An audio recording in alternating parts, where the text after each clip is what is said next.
Pues bueno, hoy se presentó por parte del INEGI el indicador oportuno de actividad económica que estima anticipadamente el desempeño de la economía antes de que se publiquen los datos oficiales que vendrán en el indicador global de actividad económica, el IGAE, que da una referencia del Producto Interno Bruto mensual.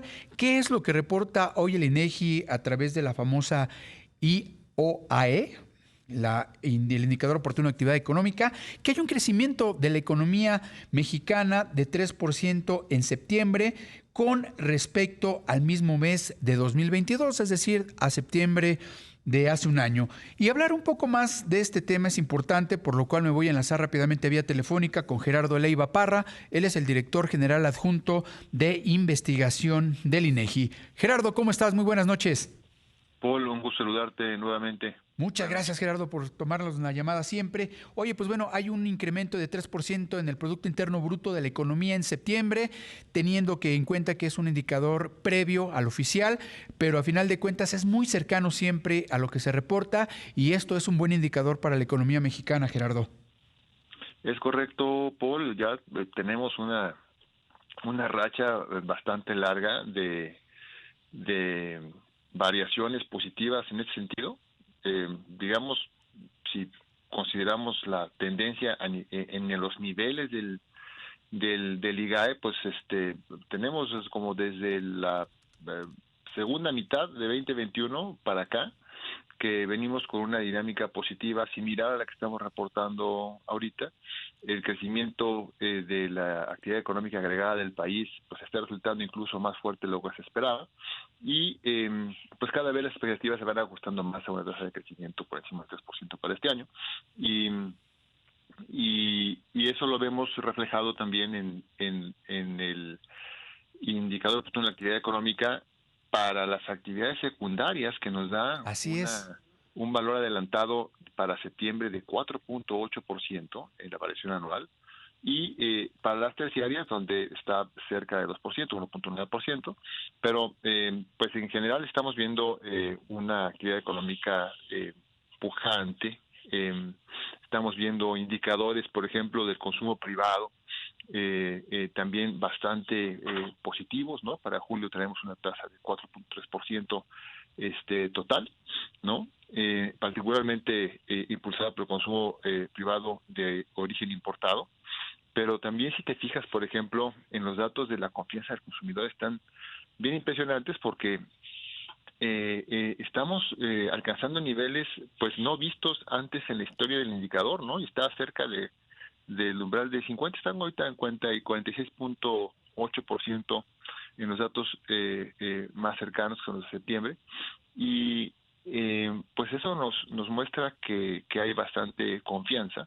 También si ves lo que está ocurriendo con la inversión, ¿no? Los datos también son impresionantes, sobre todo con lo que está ocurriendo en el sur sureste del país. Entonces, digamos, en términos generales, pues hay señales positivas respecto de la dinámica de la actividad económica en la coyuntura. Que para la gente que nos escucha, Gerardo, y que nos ve a través del multicast, creo que es importante explicarle que la actividad secundaria es la que corresponde a los sectores dedicados a la industria de la minería, la manufactura, la construcción y la electricidad. Y justo, como bien lo comentabas, pues bueno, todas las construcciones que se están haciendo en el sur sureste del país, el tema del Tren Maya, el tema del Istmo de Tehuantepec, todo, pues los hubs que se están tratando de construir para la llegada de todas estas empresas por el fenómeno de la relocalización o el famoso nearshoring, pues bueno, impactan importante en el sector económico del país, porque pues bueno, no habíamos visto estos datos, Gerardo, sobre todo en el sector de la construcción, de la minería, que yo creo que habían sido dos sectores que históricamente, si nos vamos para años atrás, eran de los que más tenían impacto cuando veíamos los crecimientos de actividades secundarias, siempre eran los más afectados y hoy vemos que se están recuperando. Es correcto, de hecho estamos viendo números bastante abultados en las tasas de crecimiento en actividades de construcción y eso, o sea, por ejemplo, para Quintana Roo hay una tasa de crecimiento anual de la construcción junio-junio de 360.9%, ¿no? Para Campeche de 332. Y eso pues se entiende como la diferencia entre niveles muy muy bajitos que había antes, ¿no? Y niveles importantes que está habiendo ahorita con las obras que todos conocemos que están ocurriendo en el sureste del país, ¿no? Entonces, seguramente hay mucho más que hacer con la inversión, pero Claro. lo que se está logrando en este momento, que es la diferencia entre muy poquito y algo, pues está haciendo una diferencia notable con tasas de crecimiento bastante significativas, ¿no? Y si tú ves, por ejemplo, el impacto por entidad federativa de origen de la construcción en el país, ¿no? Ya no tanto cuánto creció la construcción en un estado determinado, sino cuánto contribuye el crecimiento agregado de construcción en el país. Y todavía lo que está ocurriendo en Campeche, lo que está ocurriendo en Quintana Roo o en Oaxaca, es lo que incide más en lo que está ocurriendo con la construcción en el país. Entonces, cuando nos preguntamos por qué estamos teniendo los datos que estamos teniendo en construcción, creo que hay que voltear a ver hacia el sur-sureste de México. Así es. Y en el caso de las actividades terciarias, Gerardo, que pues bueno, es comercio, transporte, correo, almacenamiento, etcétera, etcétera, pues también hay un crecimiento importante, digo, no tan impresionante como el de las actividades secundarias, que ya hablabas de la minería, la construcción, las manufacturas. Sin embargo, el sector que se conoce también como el sector de comercio y transportes, pues bueno, tiene un buen indicador que lo que valga la redundancia, indica que pues estamos recuperándonos después de pandemia. Sigue esta recuperación, Gerardo.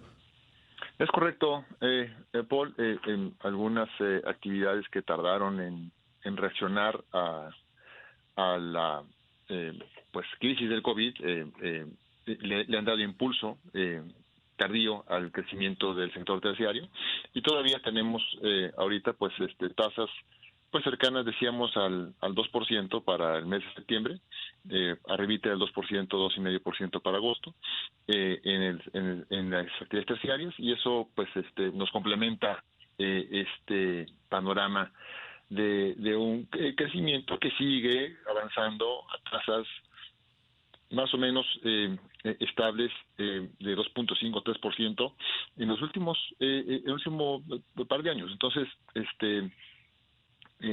vamos a ver qué sigue, Paul, Claro, ¿no? que yo sé que ustedes no hacen predicciones, mi querido Gerardo, pero teniendo en cuenta que el último trimestre del año, por temporalidad, siempre es un trimestre importante para el sector comercio, el transporte, el sector servicios en general, y que seguimos con el factor de la construcción, de la minería, teniendo un alza, pues yo creo que, como bien dicen algunas autoridades y el mismo Fondo Monetario Internacional y la OCDE, pues México va a tener un crecimiento importante, inclusive por encima de la media mundial, impulsado por todos estos factores que estamos viendo ya con este indicador de actividad oportuna de la economía, que se habrá que confirmar en unas semanas más adelante, ya que se presente el IGAE, Gerardo. Es correcto, hay que acordarnos que las cifras que estamos reportando aquí son cifras desestacionalizadas. Entonces, digamos, los efectos de fin de año ya están descontados, pero de todas maneras tiene razón en el sentido de que pues las expectativas son positivas, dado lo que estamos viendo. Vamos a ver cómo se confirman los datos del IOAE para mes de septiembre, para el mes de septiembre, en una semana más, y vamos a ver también para el mes de agosto, una semana más, y para el mes de septiembre, pues dentro de 5 semanas, ¿no? Entonces, pues estamos pendientes, pero lo que estamos platicando, Paul, es que pues si continúa la tendencia positiva de la actividad económica, un poquito en el mismo tenor de lo que habíamos visto en los últimos meses, con un fortalecimiento muy importante de las actividades industriales, particularmente la actividad de construcción, y eso pues le está dando un gran impulso a la actividad económica agregada del país. Así es. Pues mi querido Gerardo, te agradezco mucho que nos hayas tomado la llamada como siempre, y pues bueno, estaremos pendientes, como bien lo dices tú, ya en una semana aproximadamente que se presente el IGAE para confirmar el crecimiento bueno que está teniendo la economía mexicana para septiembre. Muchas gracias, Gerardo. A la orden, Paul. Muchas gracias.